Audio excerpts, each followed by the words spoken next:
How's it going, everyone? Something a little bit different. So I've recently just finished reading David Goggins' book, Can't Hurt Me. You know, one of those internet guru, super inspirational guys. He's, a bit of a freak. He can run like crazy, and he's like got tremendous strength. Anyway, I've got a bit of my next year and a half is kind of an interesting time. Like, I'm basically just a stay-at-home dad, and I'm not working. Been given the time off work to raise two kids, a newborn and a 2-year-old. And it's kind of, in recent times, it had me think, like, I haven't really had much to really strive or aim for, and so that kind of inspired me to think maybe I could try and do something fitness-wise to try and get myself into a bit of shape. So I was sort of starting to think of like some challenges I could do, because I already regularly work out, mainly doing a bit of free weights and a bit of light cardio. I've never been huge on cardio though. And I thought maybe what I might try and do is set myself a little bit of a challenge to increase my cardio, because while I do weights, one thing I'd like to do is cut a little bit of my body weight. And I know just doing pure cardio isn't like necessarily the best way to do that, but I'm planning on adding in an increased level of cardio into my workouts. And so what I kind of came up with was, I want to try and do something where I run 150 kilometers in the space of a month. Well, I've said 30 days, so that averages out 5 kilometers a day. However, 5 kilometers a day, it ends up being a little bit more when you consider that there'll probably be the odd day here and there where I obviously don't do the workout, or I don't go for a run. And there's also the fact that I'll be doing my regular resistance training as well. So, it might end up being that I have to do somewhere around 6 or 7 kilometers per run. Now, in terms of the rules for running, I've sort of said, well, I'll either do it on a treadmill, I'll either use an elliptical or cross trainer. And the reason I say that is because sometimes I know running, you can, it can have a bit of a shock effect on your knees and joints and stuff. And so it's another way that you can get the distance in. So I've allowed myself to use a cross trainer, or of course, obviously doing some road runs and stuff like that. Something which I've always kind of shied away from. Never been one of those people to run in public, so other than like in a gym sort of thing. So I'll give myself sort of 3 ways that I can run. Oh, and also a mountain climb. One of the gyms I use has a mountain climb, which takes a bit longer to get the kilometers up, but like you get a more intense workout. Like the cross trainer, actually, you tend to burn more calories on those machines than actual running, at least the pace I'd run it anyway. So that's kind of the challenge I've set myself out. I'm going to try and do like a little daily video, just to give an update on where we're tracking with it. So we're going for the 150 kilometers over 30 days. This is obviously day one. Now, one hurdle that sort of presented itself, normally I go to the gym in the morning. It's still dark when I get up. I like to go really early before my kids wake up and face the day tired because I've killed myself in the gym. I couldn't go this morning because what happened, and this is a bit silly, and maybe it's a sign from God that I should be doing this, but who knows. At 2:30 this morning, my toddler woke up screaming. So I went upstairs, because I'm asleep downstairs from her. I ran upstairs to check on her, see what was going on. She's just upset. She wanted like a cuddle, but she'd done a big poo in her nappy. And so I took her downstairs to change it. I didn't turn on the light on the stairs, and I've never done this before. I missed the bottom step, and I literally fell down, and I kind of partially dropped her. She was actually all right. She was actually more concerned for me. And I was like, I felt terrible about it, obviously. But what happened as a result is I'd actually hurt my knee, but my knee feels fine now. This is like, we're about 8 p.m. at night here now. So it's like 16 hours, 16? Yeah. 18 hours later, my knee feels fine. But what is interesting is I've got my big toe on my right foot and the second toe on my left foot have severe bruising on them. And I think that took the most of the fall, the brunt of the fall. And I've been able to walk around on them a little bit. They're a little bit ginger, so it's going to be interesting to see how tonight's cardio goes when I try to rack up the kilometers. So I think I'm definitely going to be starting on the cross trainer. So that's what I'll do there. And obviously before that, I'm going to do my regular workout, which is going to be like a focused workout on my back, where I'm going to be, starting with some heaves or pull-ups, and I'll do some lat pull-down movements, some row movements, and I don't really do deadlifts for my back. I do it for my hamstrings at times, so I'll probably do some back extensions and some other exercise. So I'll give you a little bit of a rundown what I do once it's finished, and I'll give you a bit of an update on how the running goes. So I'll check in with you guys in a little bit. All right, I'm back, and just finished the workout. Went for about an hour and a half all up. Half it being weights and half being cardio, a little bit under half being cardio. Towards my goal, I was pretty happy. I actually chalked up 7 kilometers on the run. I obviously did on a cross trainer.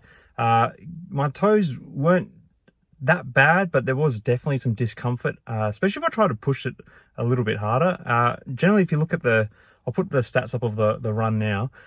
Generally, if you look at the numbers I got there, that's probably about an average speed run for me on the cross trainer. Obviously, if I'm doing a shorter distance run, I can actually go a little bit quicker than that. But yeah, it was 7Ks. It wasn't too bad. They have these like big industrial air conditioning things from the roof, and it actually kept me really cool. I seemed to be like right in the face of one, and it was blowing right on my face. I actually didn't sweat as much as I did yesterday. I have been doing a little bit more cardio in the previous couple of weeks.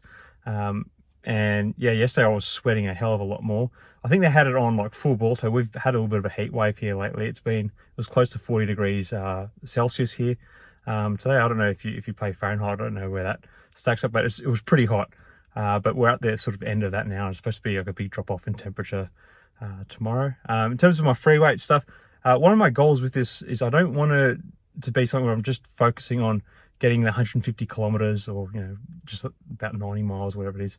And, neglecting my regular training, my resistance training. So I still push myself a bit with the resistance training. I did 4 sets of pull-ups to start with, about 6 reps per set. Then I did a series of pull-downs, like a isolated high row. I think they call it a lat push down. I used to call it something else. I love that exercise. Actually, something that really sort of hits the sides of the lats, and I feel like you're getting that width with it. Did some low rows. Did some back extensions with 15 kilogram weight plate.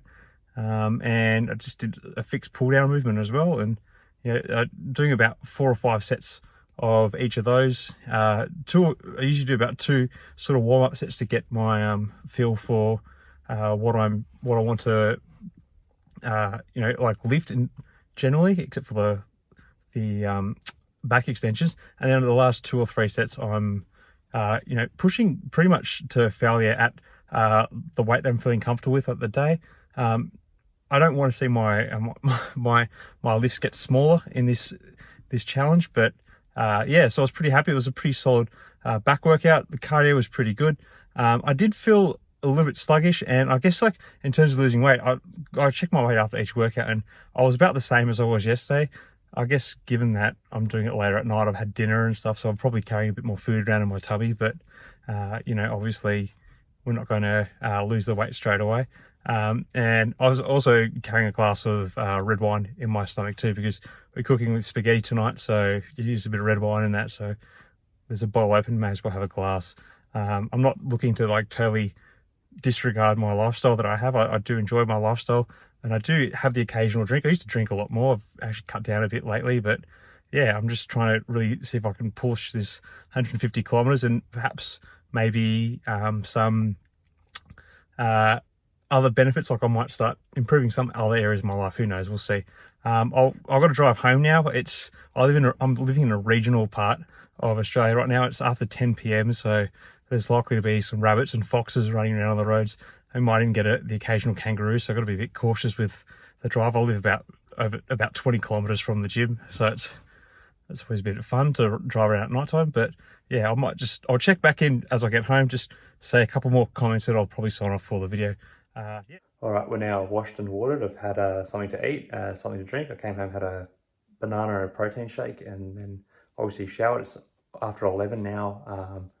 Got to get ready to go to sleep. Kids are going to be up in a few hours, like still 7-ish hours, 7.5 hours. Interestingly, while my toes felt quite good during that run, when I took my socks off and jumped in the shower, the coloration of those 2 toes seemed to pop out a little bit. So I hope you're not too grossed out. I'll pop a little photo up of it, and you can see what I'm dealing with here. So it's like halfway down the 2 toes of the big toe on my right and the second toe on my left is like just severe bruising and swelling.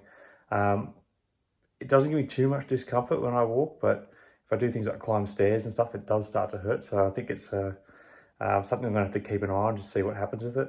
In terms of training, I think it's going to kind of limit me a little bit. I'm not going to be able to necessarily do the runs that I wanted to try and do as part of this challenge.